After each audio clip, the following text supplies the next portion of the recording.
Nós vamos falar hoje basicamente sobre cosmovisão, vamos falar um pouco sobre a inspiração da palavra de Deus, porque tudo isso vai moldar a nossa mente cristã. Todos nós pensamos, isso é inerente ao ser humano, a gente pensa.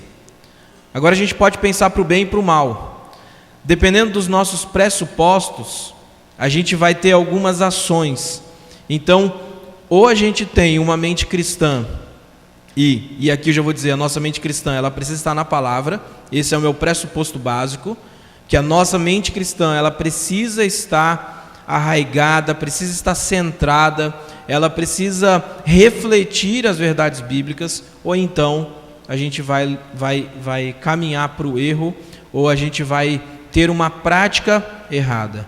Então, a importância hoje de uma cosmovisão, mas de uma cosmovisão bíblica.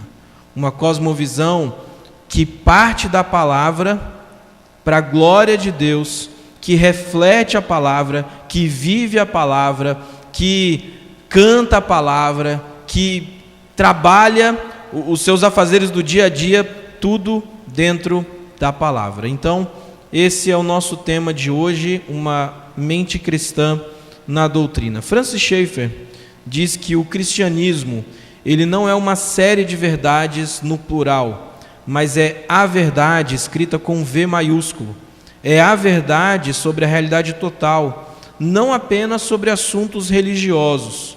O cristianismo bíblico é a verdade concernente à realidade total, é a propriedade intelectual dessa verdade total e então vive segundo essa verdade. Francis Schaeffer é um importante filósofo cristão e ele diz assim que o cristianismo ele não é apenas um aglomerado de verdades ali que a gente... Não, ele é a verdade. Porque o cristianismo ele reflete o próprio Cristo, que é a verdade. Não é uma verdade, mas é a verdade, a única verdade. E isso não diz respeito apenas ao que nós estamos fazendo aqui no domingo. Ele diz respeito àquilo que você faz daqui para fora. O cristianismo, então, ele tem a ver com a forma como você dirige o seu carro, a forma como você cozinha, a forma como você arruma a sua casa, a forma como você lida com os seus negócios, a forma como você é um profissional aonde você está, a forma como você vai para a praia, a forma como você se relaciona com os alimentos. O cristianismo, ele não é simplesmente sobre assuntos religiosos, é também, mas a cosmovisão cristã, ela é completa, ela é total, ela envolve tudo. Então a gente não pode parar para pensar numa vida dividida, a minha vida secular e a minha vida cristã, não existe isso, porque tudo aquilo que nós fazemos fora da igreja, ela reflete a nossa cosmovisão, reflete a nossa mente cristã. Aquilo que você faz de segunda a sábado é fruto daquilo que você crê, é fruto do cristianismo. E aí, se você tem um problema ali na crença, ou em algum ponto do cristianismo, algum ponto cego, você vai viver, em algum momento, uma prática errada. Você vai pecar, você vai errar o alvo. Por isso que é importante a gente entender primeiro o que é uma cosmovisão, né? E é interessante que talvez você esteja aqui pensando assim, tudo bem, eu vou entender o que é cosmovisão para construir a minha cosmovisão. Isso não existe. Você já tem uma cosmovisão, você já tem um conjunto de pressupostos, você já acordou essa manhã com aquele conjunto de pressupostos, de pressuposições, de hipóteses que você defende. Um desses pressupostos é que domingo é o dia do Senhor, por isso você está aqui. Então a nossa cosmovisão, ela não é algo que você vai começar a partir de agora. Você já tem uma cosmovisão. Você pode adequar a sua mente cristã à palavra de Deus, mas você já tem um pressuposto. Você já se relaciona com a natureza, você já se relaciona com as pessoas à sua volta. Se eu perguntar para você o que é o homem, você vai ter uma resposta. Isso tudo é fruto da sua cosmovisão, é tudo fruto dos seus pressupostos, é tudo fruto da sua mente. Você tem ideias pré-concebidas a respeito de quase tudo. Então, nós precisamos entender direitinho o que é cosmovisão. James Sire, num livro chamado Universo ao Lado, talvez um dos melhores livros a respeito de cosmovisão, ele diz que cosmovisão é um conjunto de pressuposições e hipóteses que podem ser verdadeiras, parcialmente verdadeiras ou inteiramente falsas, que sustentamos conscientemente ou inconscientemente, consistente ou inconsistentemente, sobre a formação básica do nosso mundo. Então, todos nós temos pressupostos, hipóteses, para tudo. Você consegue explicar o que é o homem, o que é o pecado, e você tem hipóteses para isso, você tem pressupostos para isso.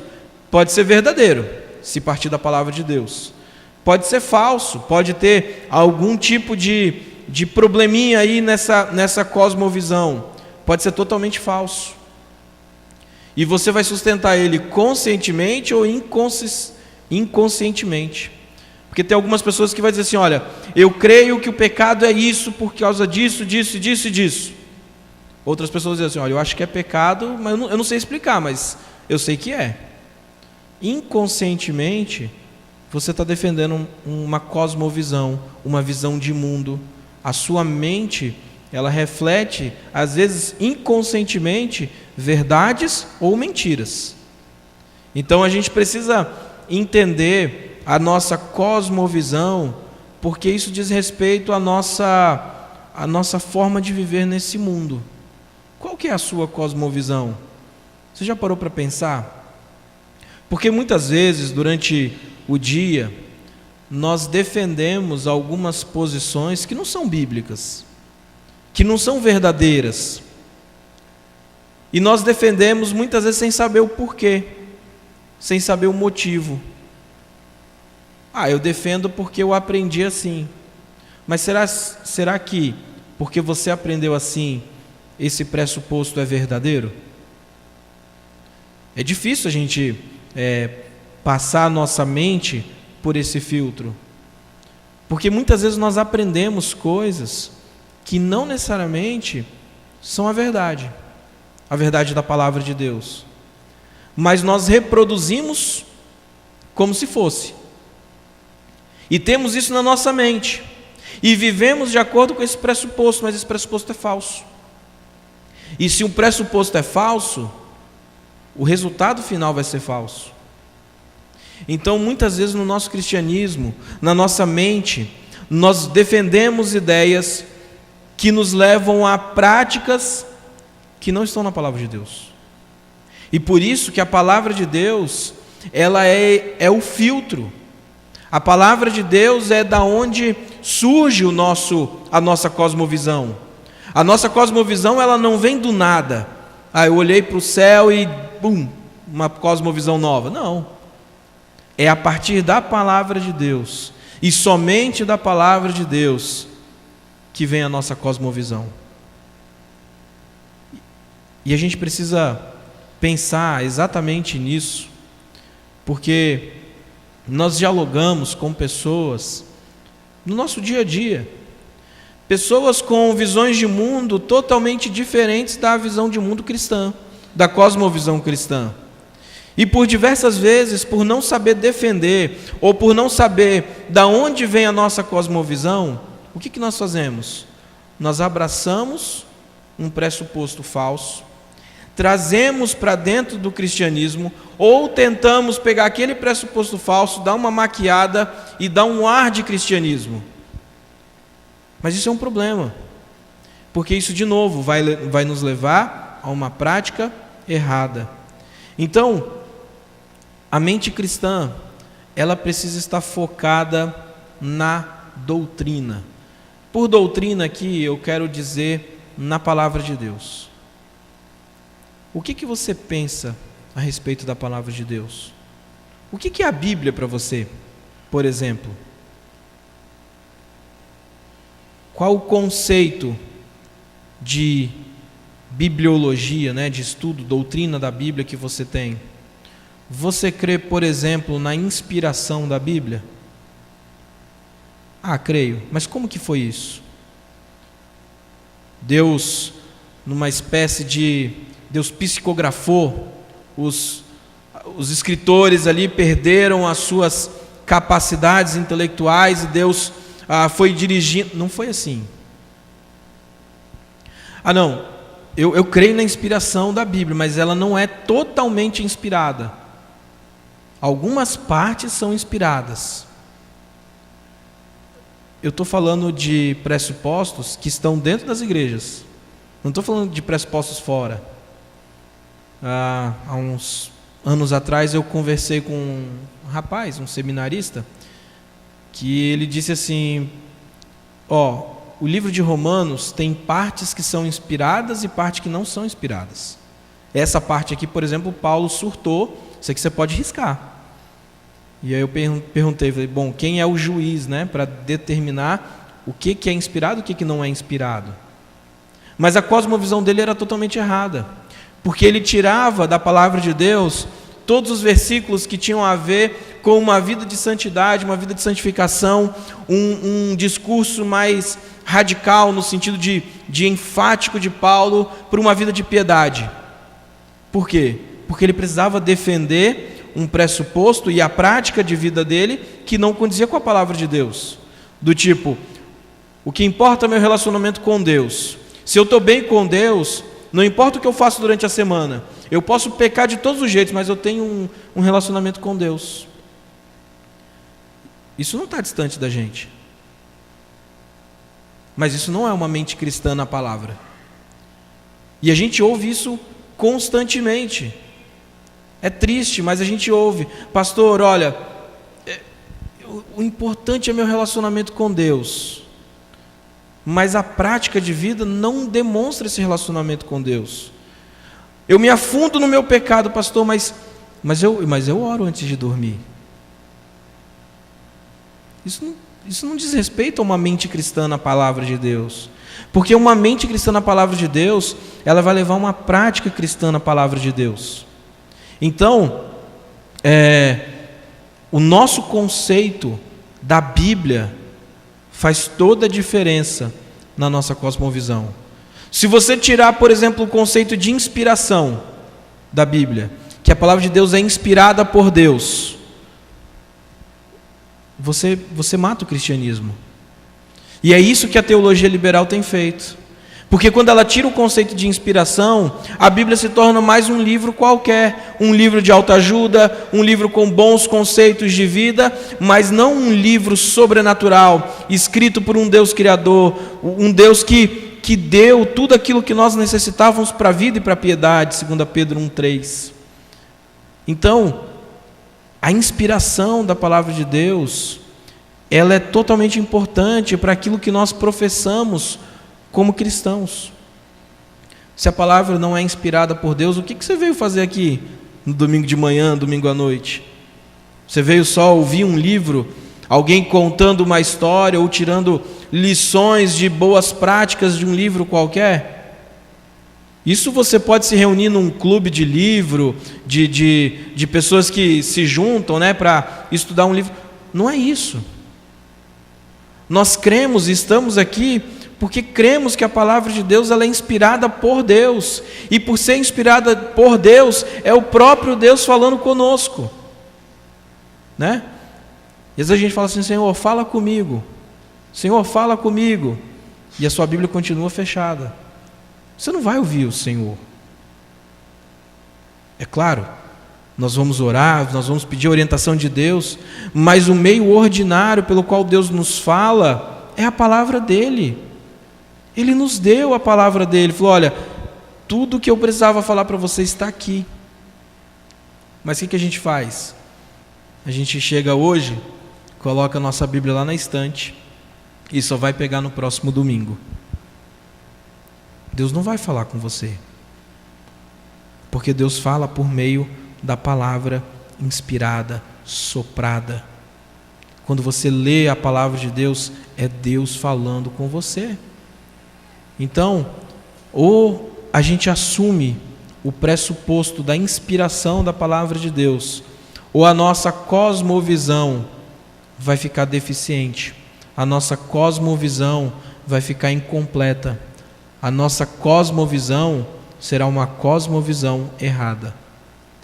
E por doutrina aqui, eu não estou dizendo que você precisa pegar um livro de teologia sistemática, um livrão daqueles e estudar. Você deveria fazer isso para você, mas eu não estou dizendo que você precisa decorar um livro daquele. Doutrina é o nosso conjunto de crenças, é aquilo que está na palavra de Deus, é aquilo que reflete a palavra de Deus. E uma mente cristã que não reflete a palavra de Deus, ela é uma mente pagã. Então, nós precisamos olhar para a palavra de Deus como inspirada. 2 Timóteo 3,16 e 17, talvez seja um dos textos mais enfáticos a respeito disso.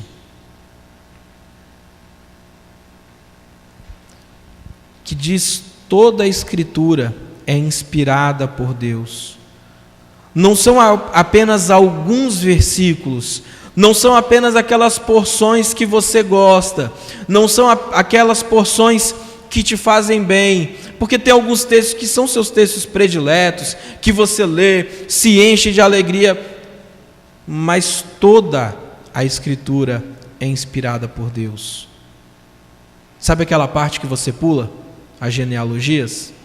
Eu sei que você pula, eu também já pulei, mas elas são úteis para o nosso ensino, para a nossa repreensão, para a nossa correção, para a nossa educação na justiça.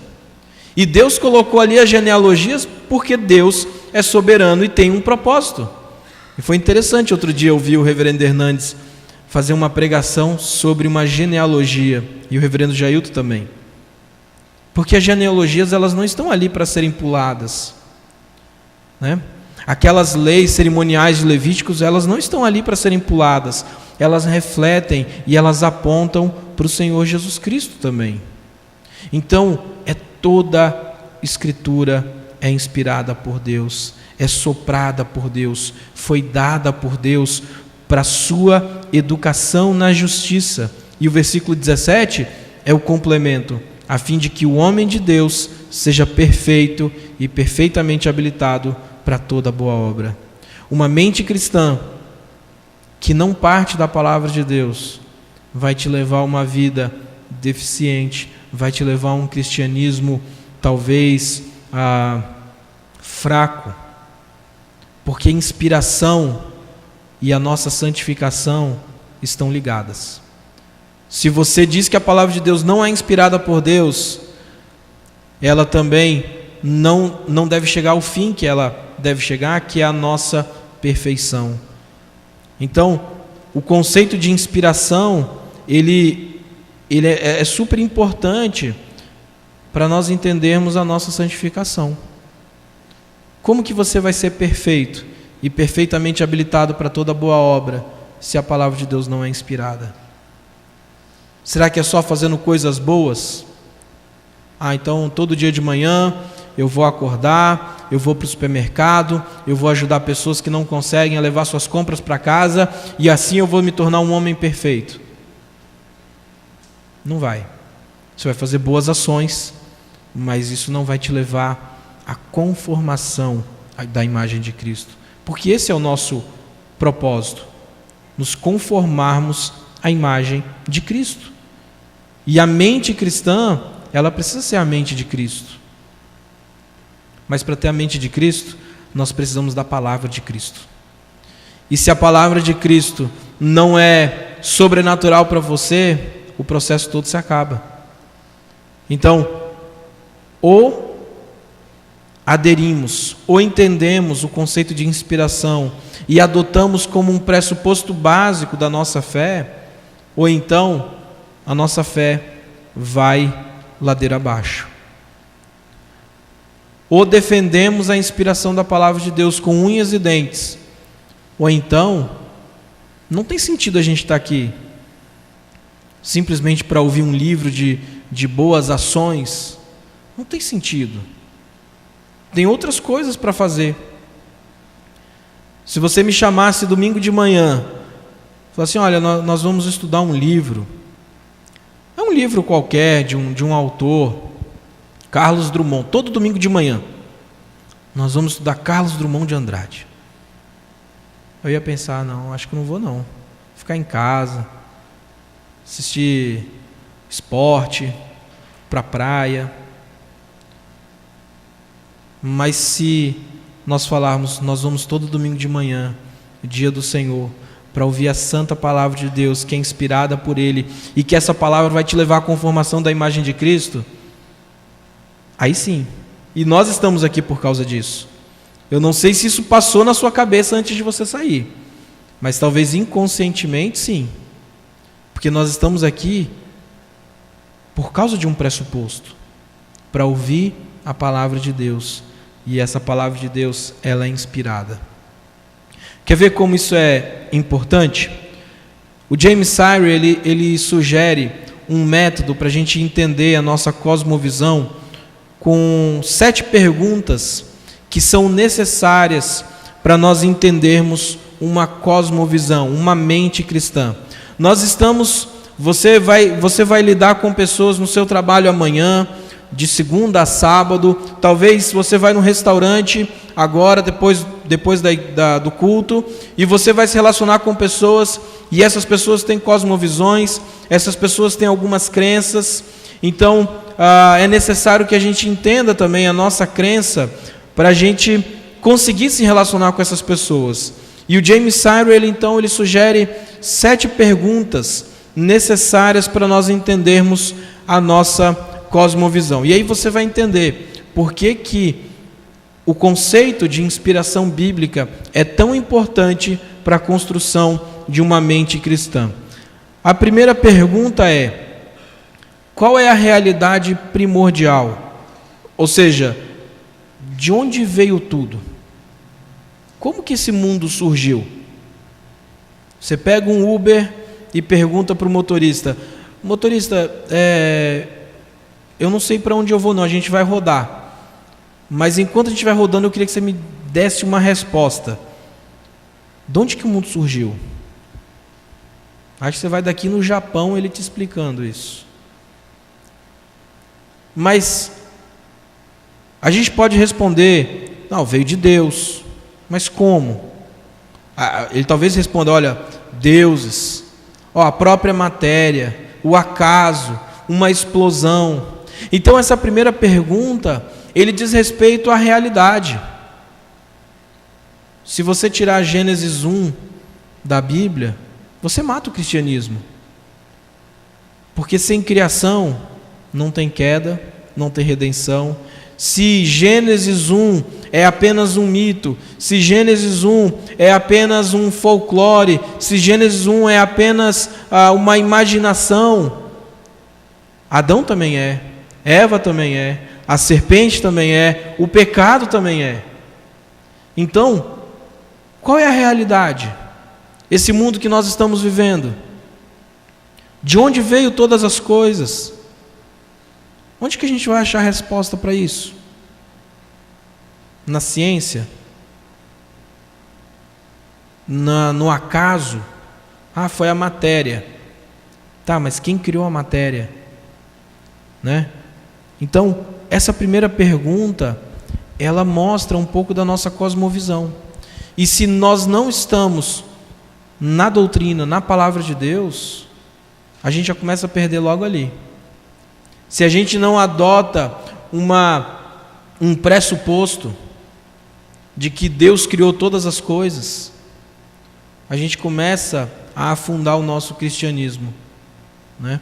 Então, a gente tem um pressuposto: Deus criou todas as coisas, literalmente. Deus foi lá através da sua palavra e criou todas as coisas do nada. E isso precisa estar na sua mente. Porque se você abandonar isso e começar a abraçar um pressuposto falso, a sua prática vai ser uma prática errada. E se a sua mente cristã não estiver firmada nessas verdades da palavra de Deus, mais cedo ou mais tarde você vai abandonar a fé, ou ter uma fé muito problemática, né? Então a segunda pergunta: qual é a natureza que nos cerca? A criação ou a natureza, ela é boa ou ruim? O mundo que nós estamos vivendo, existe algo além da matéria, daquilo que a gente consegue ver? Existe o sobrenatural? É interessante que algumas pessoas que se dizem cristãs, na sua cosmovisão, o sobrenatural não existe. Para mim, isso vai levar a dizer que Deus não existe. Mas elas defendem: milagre existe, sobrenatural existe, ou só existe aquilo que nós conseguimos ver, pegar, apalpar, aquilo que é físico? Essa é uma pergunta que você tem que fazer. Será que você crê naquilo que é sobrenatural? A salvação, por exemplo, ela é sobrenatural. E se nós não cremos naquilo que é sobrenatural, nós começamos a questionar, inclusive, a nossa salvação. Você tem certeza da sua salvação? Né? Então, a Bíblia dá resposta a todas essas perguntas. Terceira, o que é o ser humano? Trata da dignidade do homem. Será que nós somos apenas animais evoluídos, máquinas, ou realmente há algo especial no homem e na mulher? Será que você defende essa tese de que o homem é um animal racional? Ou você defende a tese, o seu pressuposto é que Deus criou o homem à sua imagem, conforme a sua semelhança? Eu aprendi na escola que o homem é um animal racional. E durante muitos anos ficou isso na minha cabeça. Até que eu me atentei e falei assim: peraí, mas eu não sou animal racional. Que parece até bonitinho, né? Um animal, mas é um racional. Não, eu fui criado à imagem e conforme a semelhança de Deus. Eu não sou um animal. E o homem, ele é distinto da criação. Deus deu autoridade sobre o homem de dominar sobre os animais. Ele não é mais um com os animais. Ele é o homem, criado à imagem e à semelhança de Deus. Ou você crê que Jesus é um animal racional também? Porque Jesus se encarnou. Está vendo como são pequenos pontos e que nós aprendemos e que muitas vezes nós sustentamos, mas que não tem a ver com a palavra de Deus. E nós precisamos da doutrina, da palavra de Deus, para que a nossa mente seja uma mente cristã. Porque muitas vezes nós temos uma mente dividida. E nós vamos falar isso daqui a pouco. Uma vida dividida, né? Eu sou cristão, mas agora eu não estou falando como cristão. Eu já ouvi isso. Mas o que é o ser humano para você? Quem é você? Qual é a sua composição? Né? Você é corpo, alma, espírito. Alma e espírito são a mesma coisa. Então, é importante a gente entender o que a Bíblia diz a respeito do homem. O que o homem diz a respeito dele mesmo não tem tanta validade, porque sou eu falando de mim mesmo. Mas quando a palavra de Deus inspirada fala quem eu sou, aí eu posso de fato saber quem eu sou. Eu espero não estar sendo muito complicado, muito filosófico para você, mas é que para a gente entender a mente cristã na doutrina, a gente precisa entender esses pontos da nossa cosmovisão. Tudo bem, nós sabemos quem é o homem, mas o que acontece quando ele morre? Porque ele morre. Quando ele morre, ele vai para onde? Ele é enterrado, se decompõe e some, deixa de existir. Será que a palavra de Deus diz isso? Será que há ressurreição? Será que um dia nós, cristãos, seremos ressuscitados com Cristo. Você consegue defender isso? Você crê nisso? Porque muitas vezes nós falamos, mas não cremos. Nós repetimos, mas não cremos de todo o nosso coração nisso. Você tem sua esperança de que um dia o Senhor Jesus Cristo voltará e você estará junto com Ele eternamente, que você receberá um corpo glorificado, um corpo que não vai mais haver doenças, os efeitos do pecado. Será que você é capaz de dizer para o seu colega do trabalho que perdeu um familiar a respeito da esperança que nós temos em Cristo Jesus, do Evangelho? Porque a nossa cosmovisão, a nossa mente cristã na doutrina, também vai nos levar a um evangelismo correto. Então, o que acontece quando alguém morre? Eu lembro, lá no seminário, Palavra da Vida, o reitor faleceu no ano de 2014. E juntaram todos os alunos, vieram pessoas de todo o estado de São Paulo, de forma que no ginásio lá, aqueles que já foram lá na Palavra da Vida, tem um ginásio lá que estava lotado. Todo o ginásio no chão, as arquibancadas, pessoas do lado de fora, mais de 1.000 pessoas. E o rapaz que estava fazendo o serviço funerário, eu estava do lado de fora, ele perguntou para mim assim: por que tem tanta gente nesse velório? E por que vocês estão assim, bem? Aí eu perguntei: como assim? Ele falou: não, eu estou acostumado a fazer velório todo dia, mas normalmente é um clima de desespero, e vocês estão tranquilos, e é muita gente tranquila, né?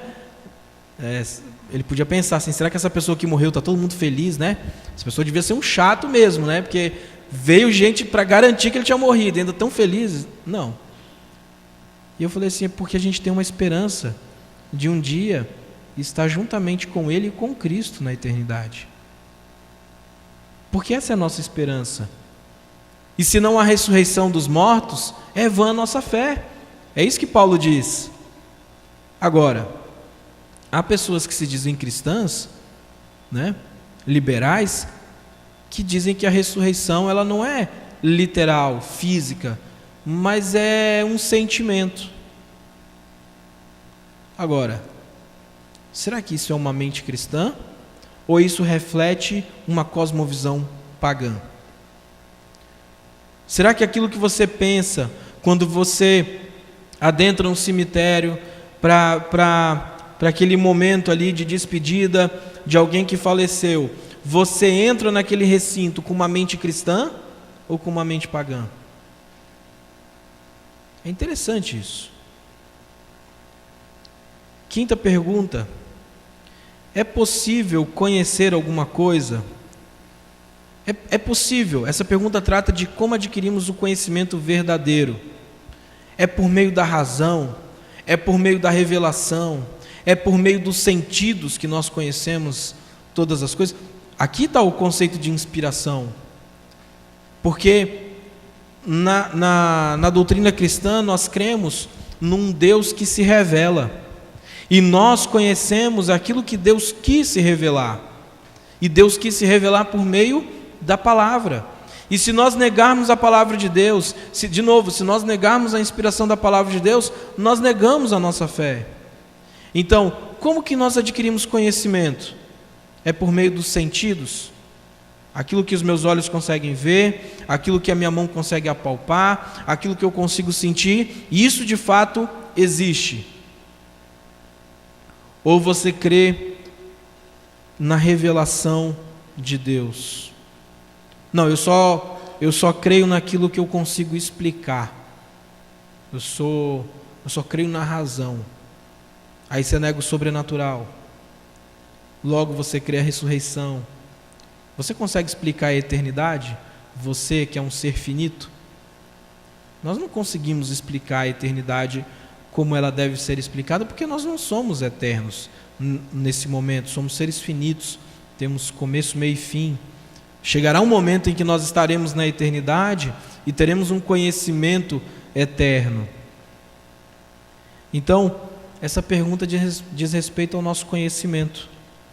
A sexta pergunta, ela diz respeito à nossa forma de viver. Como sabemos o que é certo e o que é errado? Uma cosmovisão, uma mente cristã, ela precisa dar resposta a um padrão de justiça no universo. Como que você sabe que matar alguém é errado? Como que você sabe que agredir alguém ou mentir é errado? Por que você hoje de manhã não acordou e falou assim, puxa, acordei, vou matar alguém? Por que você não fez isso? Da onde que vem essa concepção para não matar alguém? Porque se você não tem um padrão de justiça, né? O que te impede de matar alguém? Se você crê, por exemplo, na seleção natural. Então vamos matar aqueles que são fracos para criar uma raça de pessoas fortes. E é errado? É errado pensar nisso? Não, porque esse é o pressuposto deles. Agora, uma cosmovisão, uma mente cristã, ela dá resposta a isso. O que é certo, o que é errado. Existe certo e errado? Ou você crê que tudo é relativo? Não, pastor, tudo é relativo. Eu não creio nisso. Se tudo é relativo, isso é relativo também. E não existe verdade. E nós cremos na palavra de Deus como verdade de Deus. Então, uma cosmovisão, uma mente cristã, que não parte da palavra de Deus, ela vai levar a uma vida longe de Deus. Última pergunta que James Sire propõe aqui: qual é o propósito de todas as coisas? A história humana tem um significado final? Qual que é o fim do homem, o propósito do homem? O nosso catecismo diz, né? Glorificar a Deus e gozá-lo eternamente. Mas uma cosmovisão que não vem da palavra de Deus, qual que é o sentido da vida?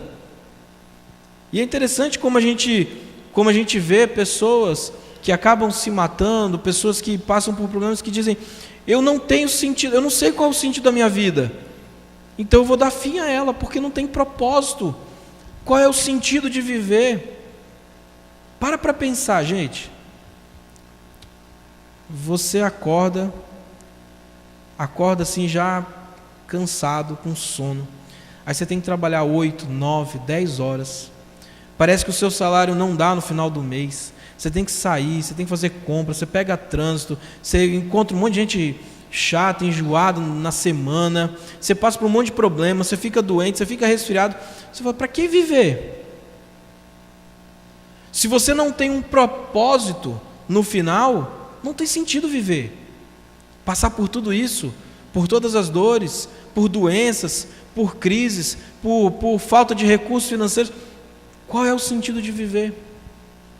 Agora, uma mente cristã que vem da palavra de Deus diz, olha, eu posso sofrer, eu posso passar por todas essas situações, mas no fim, o meu propósito final é viver eternamente com o meu Deus.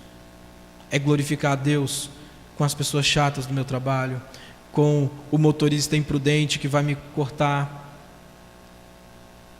A mente cristã, ela envolve tudo que você faz. E se ela não está na palavra de Deus, você vai agir como um ateu, como um pagão. E a Bíblia, ela diz, e o Senhor deixa muito claro quem é Ele. Abre aí sua Bíblia em Isaías 45, 17 a 19. Isaías 45, de 17 a 19.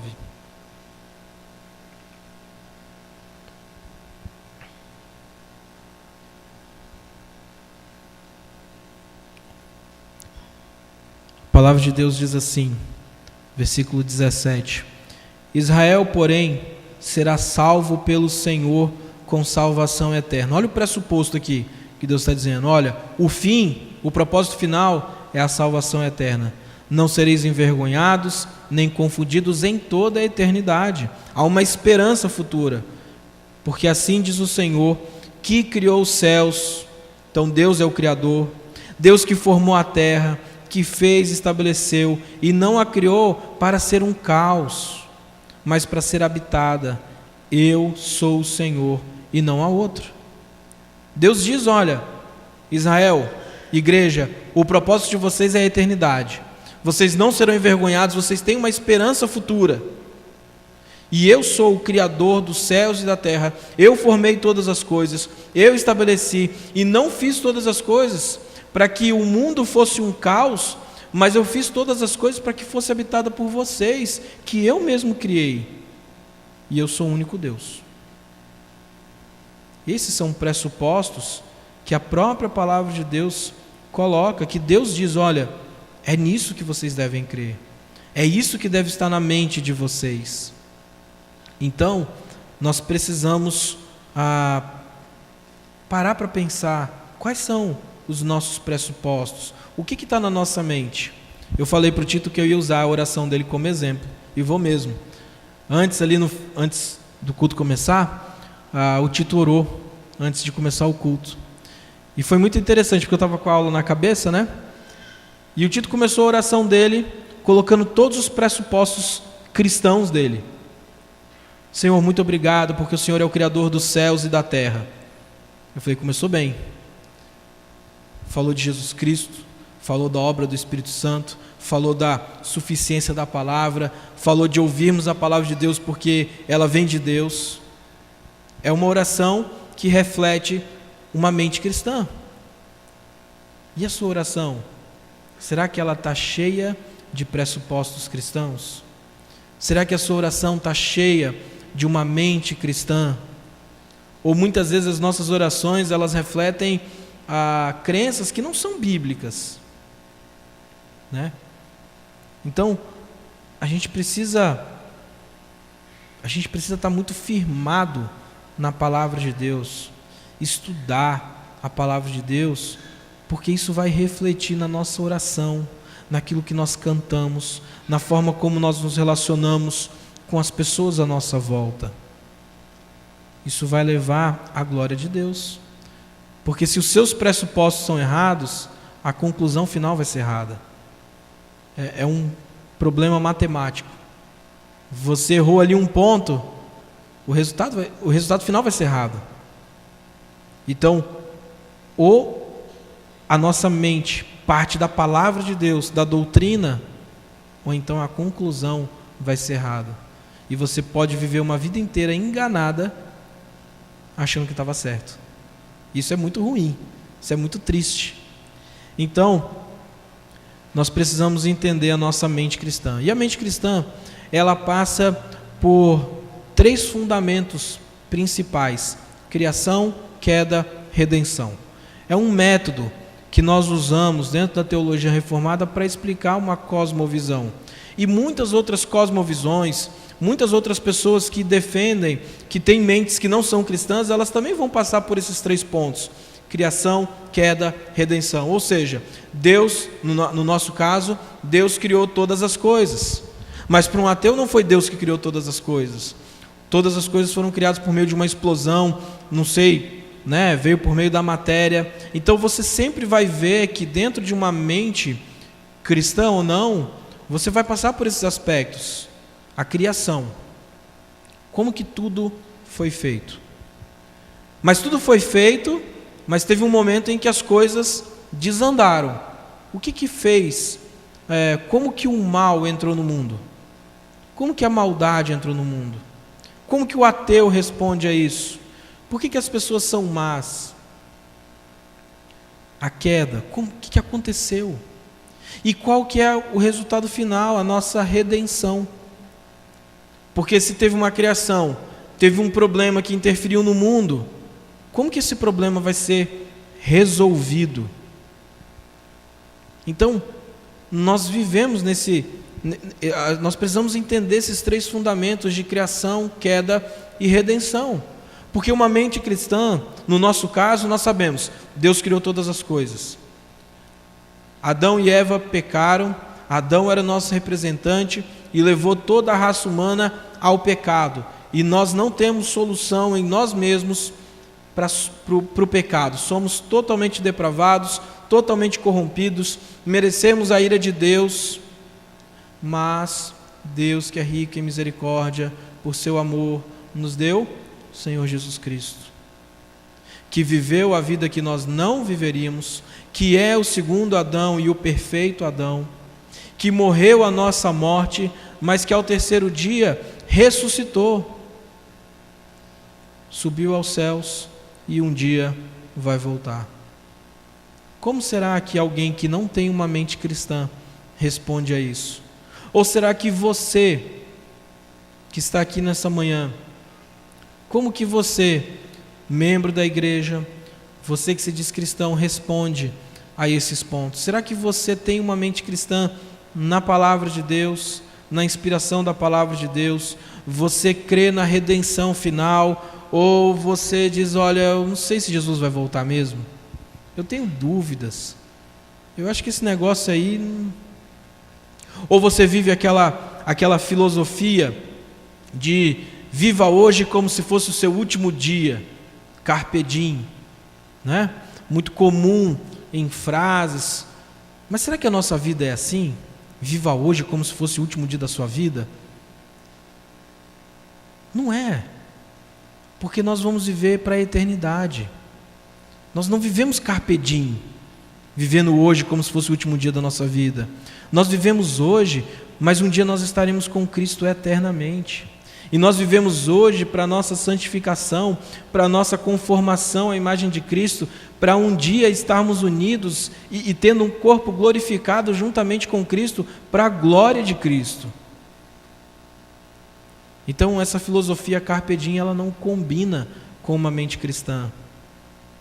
Mas nós repetimos isso. Colocamos uma foto lá na praia, né? Colocamos a legenda carpe diem. Mas nós não somos chamados para viver hoje como se aqui fosse o fim, porque não é o fim. Nós somos só peregrinos. Esse é só um pedacinho. Nós ainda vamos viver a eternidade ao lado do Senhor. Então, irmãos, caminhando para a conclusão aí,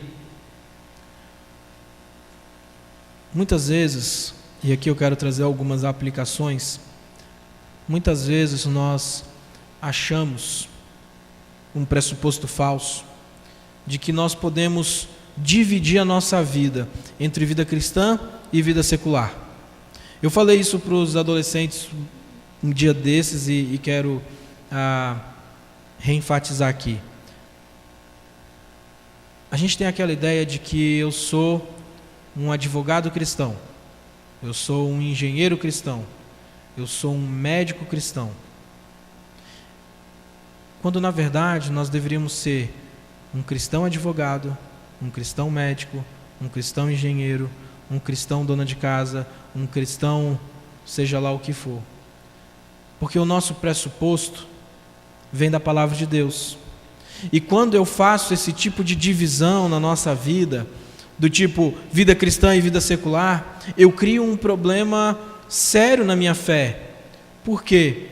Se eu sou um advogado cristão, eu me dou o direito de dizer, olha, eu vou deixar a Bíblia de lado, todos os pressupostos da palavra de Deus, porque agora aqui eu sou advogado, e como advogado, eu me submeto ao código da OAB, eu me submeto às regras da OAB, e agora eu posso inclusive pecar, porque não, agora eu não sou cristão, eu sou só um advogado. Ou no caso de um médico, né?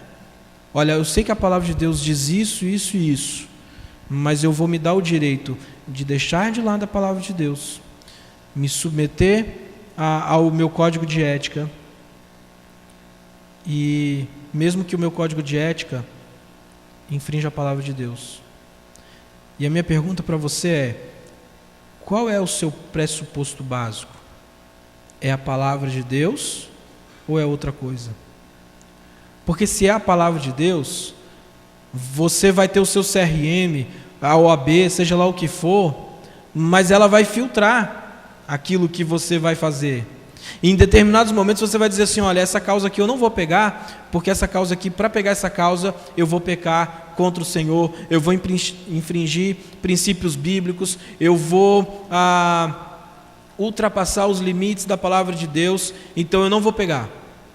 Mas você vai perder dinheiro. E qual que é o seu pressuposto básico? É a palavra de Deus? Ou a OAB? Ou a CRM? Ou seja lá o que for. Como dona de casa, como profissional liberal, como vendedor. Ah, não, eu sou vendedor, então eu vou fazer o seguinte: eu vou mentir, que eu vou vender mais. Você é um vendedor cristão ou é um cristão vendedor? Né? Você é uma dona de casa cristã ou uma cristã dona de casa? Você consegue perceber como a mente cristã ela precisa estar na palavra de Deus?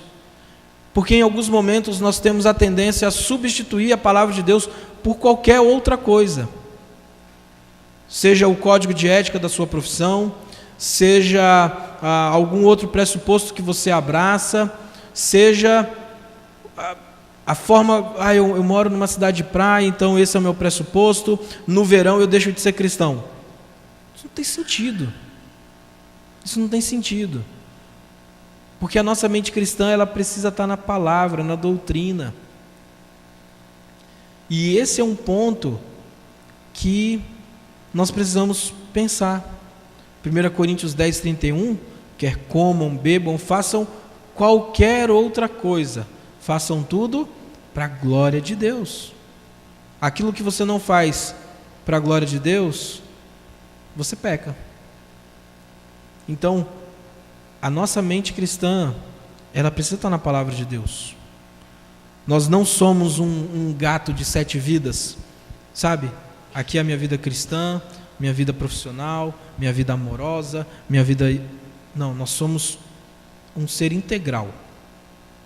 E como ser integral, devemos fazer tudo para a glória de Deus. Ah não, pastor, mas na minha vida espiritual é para a glória de Deus, na minha vida profissional é para a minha glória. Você fez da sua vida profissional o seu Deus. E isso não reflete uma mente cristã. Isso não reflete um pressuposto da palavra de Deus. Então, você é cristão antes de mais nada. Lembra lá de Daniel? Profeta Daniel? É proibido orar. Tá bom, mas eu sou cristão. Eu faço parte do povo de Deus. Mas se você orar, você vai ser preso. Você vai ser jogado na cova dos leões. Deixa vir os leões. Porque o pressuposto básico dele era Deus. Era a palavra de Deus. Era aquilo que Deus havia ordenado. E ele não ia abrir mão disso. Irmãos, nós precisamos ter uma mente cristã na palavra de Deus. Porque se nós não estivermos firmados na palavra de Deus, nós vamos nos firmar em outra coisa.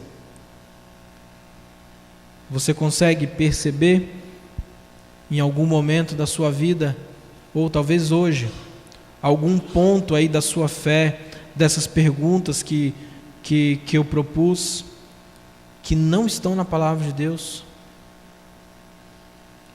Talvez no seu trabalho amanhã, você vai ter que defender coisas que não são da palavra de Deus, que não refletem o caráter de Deus, que não refletem as verdades de Deus, que não refletem o padrão ético da palavra de Deus.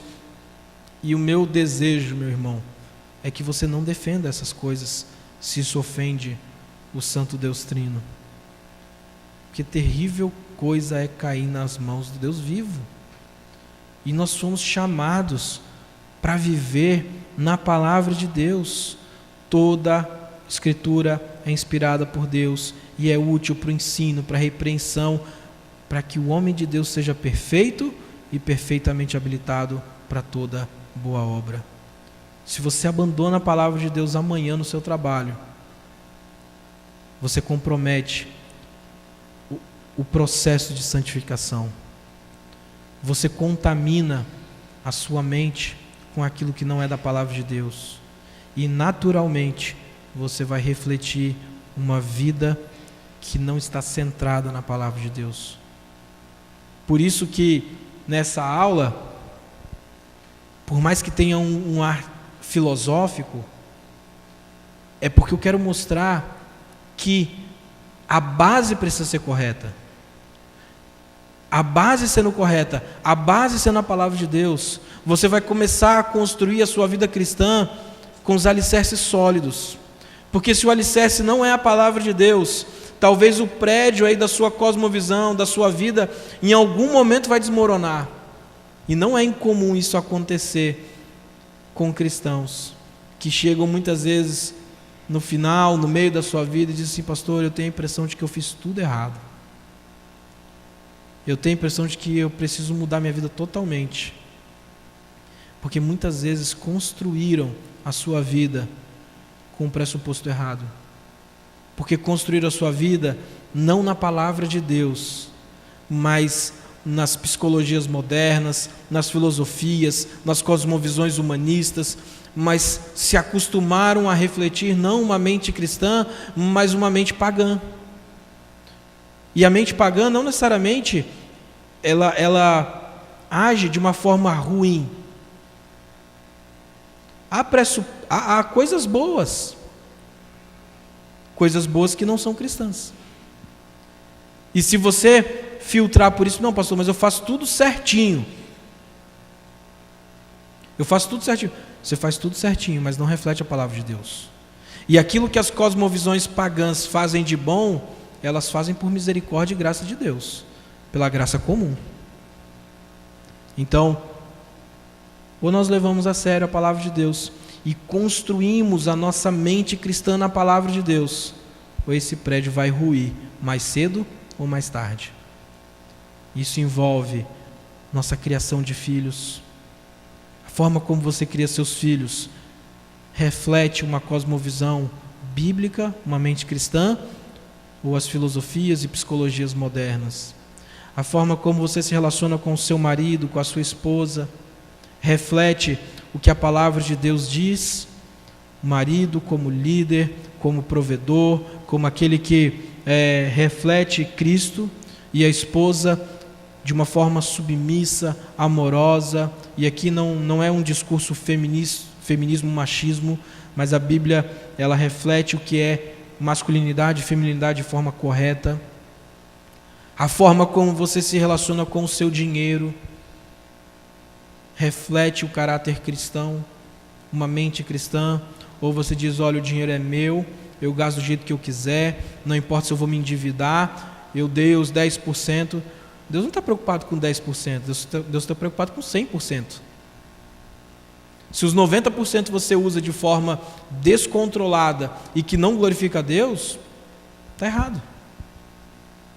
Será que a sua mente cristã a respeito de finanças, será que você tem uma mente cristã a respeito de finanças? A forma como você dirige o seu carro, a forma como você se relaciona com as pessoas à sua volta, a forma como você lida com a natureza, do tipo: eu cuido, protejo, mas também sei usufruir, ou não, a natureza está aí, vou destruir, vou tratá-la de qualquer forma. A nossa mente cristã, ela vai nos levar à prática cristã, e se ela não está na palavra de Deus, ela vai nos levar a uma prática errada. Então, tudo isso vai refletir, tudo isso vai ser fundamental para a nossa vida, a partir de hoje. Talvez no restaurante que você vai almoçar, talvez a forma como você vai lidar com o porteiro do seu prédio, com o seu vizinho, com o seu filho, após o culto. Então, meus irmãos, eu quero te encorajar a não ter uma visão limitada da Bíblia, apenas como uma verdade religiosa, mas encarar a palavra de Deus como autoridade sobre todas as coisas. Porque quando a palavra de Deus ela é autoridade sobre todas as coisas, nós vivemos a palavra de Deus diariamente. Amanhã no seu trabalho, no seu pensar, no seu descansar, no seu comer. Nancy Pierce, num livro chamado Verdade Absoluta, só para terminar. Ela diz: temos de rejeitar a divisão da vida em uma esfera sagrada, limitada a coisas como adoração e moralidade pessoal, em oposição a uma esfera secular que inclui ciência, política, economia e o restante do cenário público. Essa dicotomia em nossa mente é a maior barreira para liberar o poder do Evangelho por toda a cultura hoje. Se nós limitarmos a vida àquilo que é sagrado, a adoração, moralidade, se você acha que a sua vida cristã é só o domingo, isso cria um problema para você, porque essa dicotomia não é boa, porque a sua mente cristã, ela envolve ciência, política, economia e todo o cristão na esfera pública, aquilo que você é fora daqui. E se você faz uma divisão como essa, você não testemunha do Evangelho de Cristo, você não reflete o caráter de Cristo, você não reflete a mente de Cristo, e você vai criar um falso testemunho a respeito da igreja, do tipo: aquela pessoa ali se diz crente, mas aqui no trabalho não dá para saber não, mas no domingo ele está lá cantando de olho fechado, né? Que tipo de cristianismo é esse?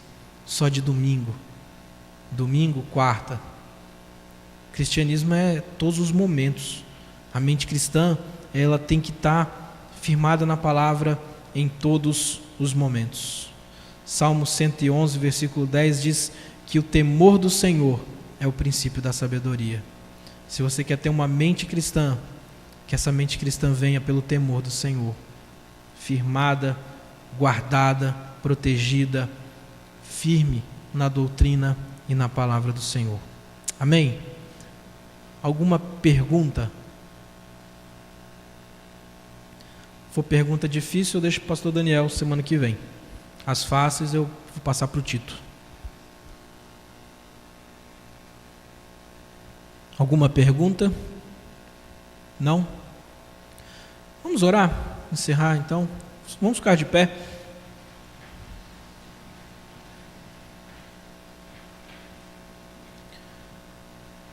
Vamos orar pedindo que Deus nos abençoe no restante desse domingo.